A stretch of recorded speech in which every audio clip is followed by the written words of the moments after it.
The Methuen Treaty was a military and commercial treaty between Portugal and England that was signed in 1703 as part of the War of the Spanish Succession. The treaty stipulated that no tax higher than the tax charged for an equal amount of French wines could be charged for Portuguese wines exported to England, and that no English textiles exported to Portugal would be charged any taxes, regardless of the geopolitical situation in each of the two nations. Some authors claim that the deal was negative for Portugal. The country would not develop its industrial infrastructures and other types of agricultural products, but that is debatable since this period saw the appearance of other industries in Portugal, like the manufacturing of porcelain. Some of the factories that appeared in this period still exist. Thanks to this treaty, Portugal retained a strong political position on a stage that revealed itself to be fundamental in preserving the territorial integrity of its most important colony, Brazil, as argued by the Brazilian economist Celso Furtado in his work, Brazilian Economic Foundation. Background: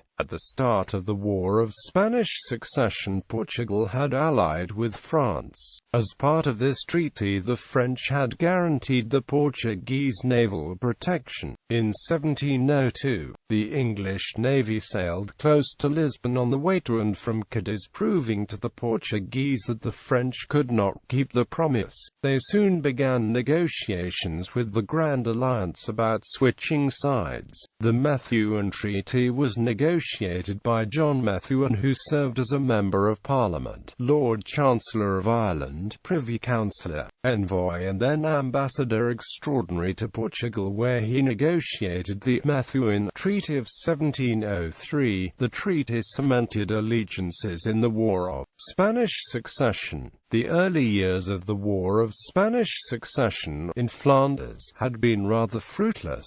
The Tory party in England was concerned about the cost of the war and felt that naval warfare was a much cheaper option with greater potential for success.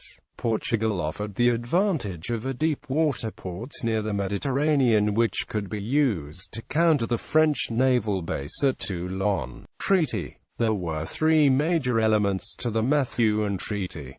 The first was the establishment of the war aims of the Grand Alliance. Secondly, the agreement meant that Spain would become a new theatre of war. Finally, it regulated the establishment of trade relations, especially between England and Portugal. Until 1703, the Grand Alliance had never established any formal war aims. The Methuen Treaty changed this, as it confirmed that the alliance would try to secure the entire Spanish Empire for the Austrian claimant to the throne, the Archduke Charles, later Charles VI of Austria. The treaty also established the numbers of troops the various countries would provide to fight the campaign in Spain. The Portuguese also insisted that Archduke Charles would come to Portugal to lead the forces in order to ensure full Allied commitment to the war in Spain. In addition, the treaty helped to establish trading relations between England and Portugal. The terms of the treaty allowed English woolen cloth to be admitted into Portugal free of duty. In return, Portuguese wines imported into England would be subject to a third less duty than wines imported from France. This was particularly important in helping the development of the port industry. As England was at war with France, it became increasingly difficult to acquire wine, and support started to become a popular replacement. The treaty, signed the 27th of December 1703, was subsequently known colloquially as the Port Wine Treaty. Cipher and Dietz, in the book The Process of Economic Development, say that Portugal specialized in a commodity that did not have the same growth potential as did cloth for England. Portugal's economy suffered consequently, as the productive structure and institutions were molded in the direction of wine production. In fact, after trade was rapidly expanded following the Methuen Treaty in 1703, Portugal Portugal was left with a sizable deficit as its exports to England fell short of its imports from England. The boom in Portuguese-English trade fortuitously coincided with a gold rush in Brazil, Portugal's colony, enabling the Portuguese to cover the deficit for a time with a colonial gold flow. But the benefits of specialization and trade over the longer term were elusive.